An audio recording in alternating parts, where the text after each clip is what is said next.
በስመ አብ ወወልድ ወመንፈስ ቅዱስ አሐዱ አምላክ አሜን። ሰላም እግዚአብሔር ይባርኮ ናዛሬ ደርመን ተከታተልቲ ከም ሓደርኩም እግዚአብሔር ይመስገን ደሓነ ቋብ ፀሓኩም ንወርሓዊ በዓል ናይ መድኃኔ ዓለም ኣቦና ቋብ ፀሓኩም ኣብፅሐና ተባረከ ተቀደሰ በዓል ይግበረልና አሜን።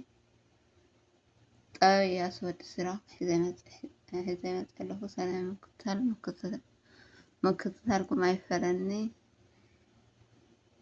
ሰናይ ጣንሒት ጠብ ያስወድ ስራክ ምዕራፍ 17 በፂሐ ኣለኹ።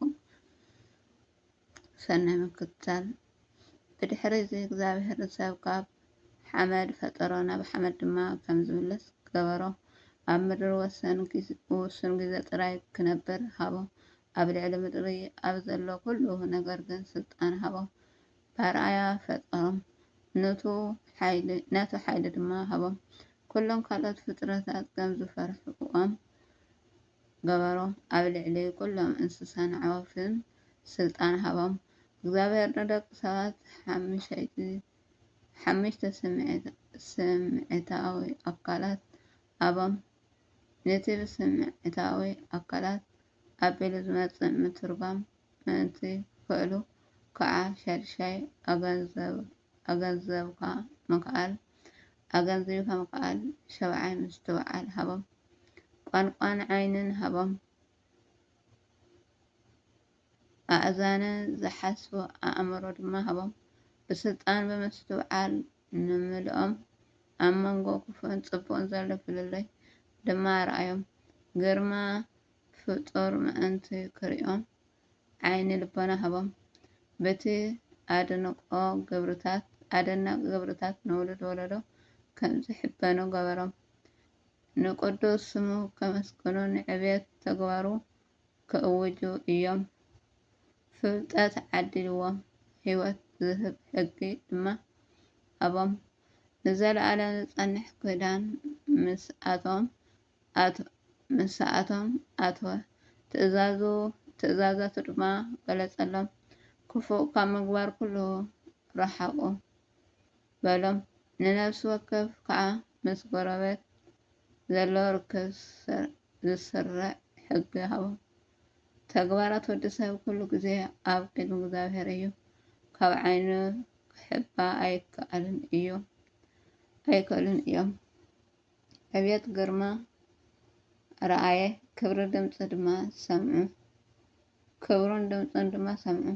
ካብ ንእስነቶም ጀሚሮም ናብ ክፉኣት ዝዘንብሉ እዮም። ልቦም ከም እምኒ እዩ። ናብ ልቢ ሰብ ክልውጥዎ ድማ ኣይተኻእሎምን። ኣብ ምድሪ ዝነብሩ ህዝብታት መቃቀሎም ንነፍሲ ወከፍ ህዝቢ ገዛእ ሽምል ህዝቢ እስራኤልን ግን በፅሕት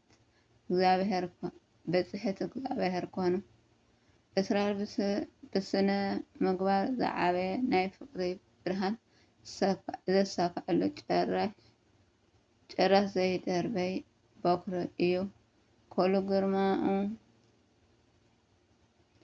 ኩሉ ግብሮም ድማ ከም ፀሓይ ኣብ ቅድሚ እዩ። ኣይቋረፅን ድማ ንተግባሮም ይዕዘብ።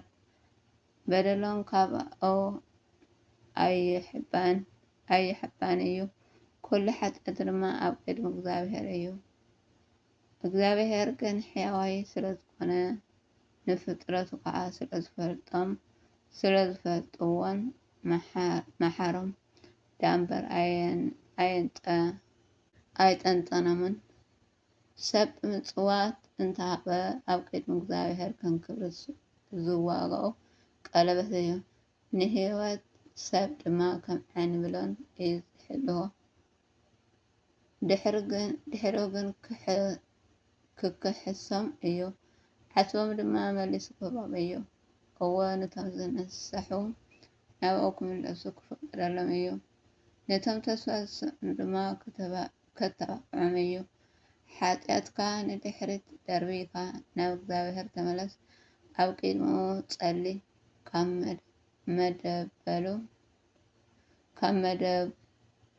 ካብ ምብዳል ከዓ ተቆጠብ። ካብ ሓጢአት ርሓቅ። ናብቲ ኣዝዩ ልዑል ዝኮነ ኣምላክ ድማ ተመለስ። ንሱ ካብ ጸልማት ኣውፂኡ ናብ ናይ ህይወት ብርሃን ክመርሐካ እዩ። ንስካ ከዓ ንርእስኻ ኣዝይካ ትጽየፋ። ንስካ ከዓ ንርክሰት ኣዝይካ ትጽየፋ ይቅርታ። እዞም ብህይወት ዘለዉ ንእግዚኣብሔር መዝሙር ምስጋና ክዝምሩ ይክእሉ እዮም። እቶም ኣብ ዓዲ መውታት ዘለዉ ግን ክመስግኑ እውን ኣይክእሉን እዮም። ሓደ ብህይወት ዘሎን ጥዑይን ዝኾነን ሰብ መዝሙር ምስጋና ንእግዚኣብሔር ክዝምረሉ ይክእል እዩ። እቲ ብህይወት ዘየለ ዝሞተ ግን ንእግዚኣብሔር ምስጋና ኣቋሪፁ እዩ። እግዚአብሔር ነቶም ናብኡ ዝምለሱ ይቅር ይብለሎም። እረ ምሕረት ክሳዕ ክንደይ ዓብዪ እዩ! ወዲ ሰብ ዘይመወት ስለ ዘይኮነ እዚ ኩሉ ኣብ ሰብ ክረክቦ ኣይከኣልን እዩ። ካብ ፀሓይ ዝደምቕ የልቦን ወርሒ ምስ ከወልት ግን ብርሃን ይጽልምት። ከምኡ ከዓ ሰብ ክፍኣት ካብ ምፍሓስ ዓዲ ኣይውዕልን። እግዚአብሔር ነቶም ኣብ ልዕሊ ሰማይን ዘለዉ ሰራዊት ከዋክብቲ ክርኢ ይክእል እዩ። ወዲ ሰብ ግን ሓመድን ሓንኩስትን እዮም። እቲ ንዘለኣለም ህይወት ኮይኑ ዝነብር እግዚአብሔር ንዘለኣለም ኣምላኽ ንዘለኣለም ብምሉእ ፈጠሮ ቅኑዕ ብዝተባሃለ ዝፅዋዕ ንሱ በይኑ እዩ። ብዘይካው ካሊእ ሓደ እኳ የልቦን። ንዘለኣለም ብሓይሊ ዝመርሕ ንሱ እዩ። ኩሉ ፍጥረት ከዓ ንዕኡ ይእዘዝ። ንጉስ ኩሉ ፍጥረት ንሱ እዩ። ስልጣን ድማ እቲ ቅዱስ ካብ ዘይቅዱስ ይፈልዮ። ኣሜን ኣሜን ነገርና ወጎይተን ኣሜን ቅዱስ ቃልም ከብካሕና ንሻን ዝነጻን ቆረም በኣፍትኳን ኣክታር መስፈል እግዚአብሔር ወለወለ